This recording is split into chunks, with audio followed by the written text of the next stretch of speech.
Iminagaywang ang watawat ng ating bansa. Mismo sa balkonal ng ating yumawang kapatid na si General Emilio Aguinaldo.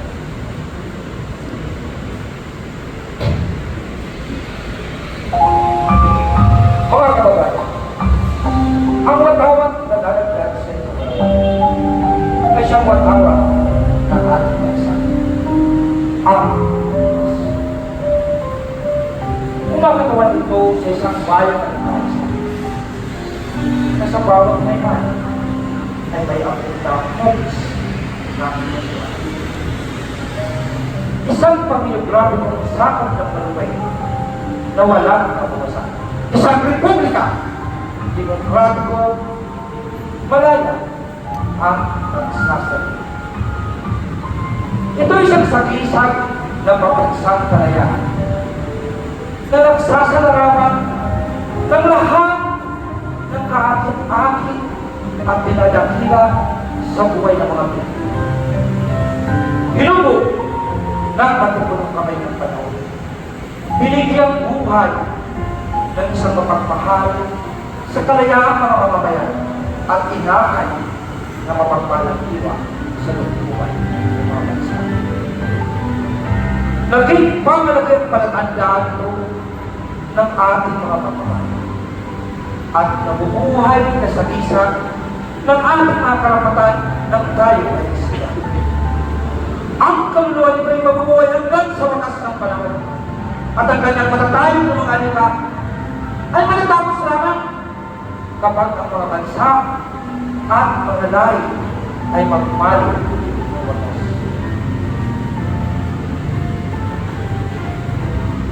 Ang araw ay nangangahulugan ng kawalang hanggang buhay ng ating bansa at sa isa ng balagang liwanag ng papatubay sa kapalaran ng ating bansa. Ang walong sulais ay kumakatawan sa unang mga lalawigan ng kasama-sama. Itutukoy ng tatlong mga bituin, ang tatlong malalaking mga puno. Luzon, Visayas, at Mindanao. Na inihandog sa amin ang kalikasan ayon sa kalooban ng buong. Ang muling kasulong ay nagsasaad sa ating mapayapang pagkilol mga araw. Ngayon din, ng katapatan at kawagasan ng aming mga gawain ng tatlong supply na masigatian. Ang pagmamahal ng kapatid, pagsaklolo at katipuanan. At ang banal na panuntunan ng pananalig pag-asal. Ang mukhang na karawakan ay nagpapakilala ng ating pag-ibig sa ilang bayan at ang magayong sa panuntunan.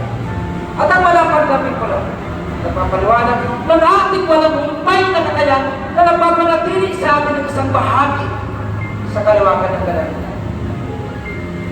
Sa kabuhay, ang katulog, ang araw, at ang tatlong mga bituin na bumubuo ng ating patawat ay maliwanag na mga sagisag ng pagkakapatiran ng tao sa ilalim ng pagiging ama ng Diyos.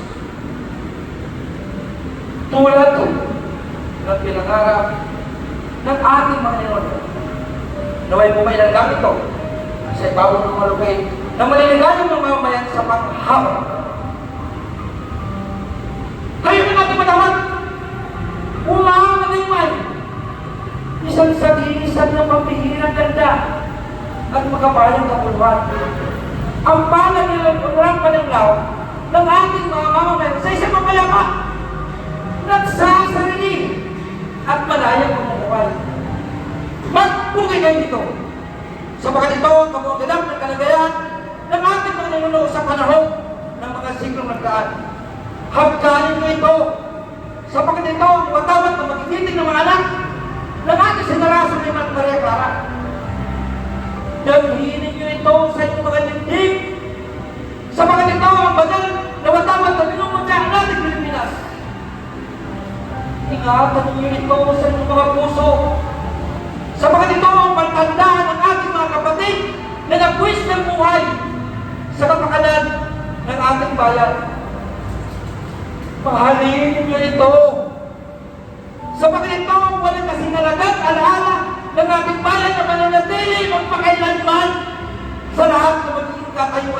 buhay. Igahalan ninyo ito ng lubusan. Sabagat ito nabubuhay sa katauhan ng diwa ng lupang ating sinilangan. Pintuin ninyo ito. Sabagat ito ang balat at himaman na sa pinagtakip sa duguan at luray-luray na katawan ng ating mga kawan ng babae. Pagpala. At iyan ko sa binaman.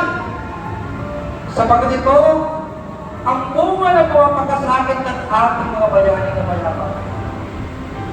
At magtiwala sa mga pangyayari ng Diyos at sa mga taong katanungan upang ito ay panalig sa inyo, sa inyong mga anak at inaanak ng inyong mga anak na walang tingin at lalunggit na pagpalayo ng aming na namatay sa kapakanan ito.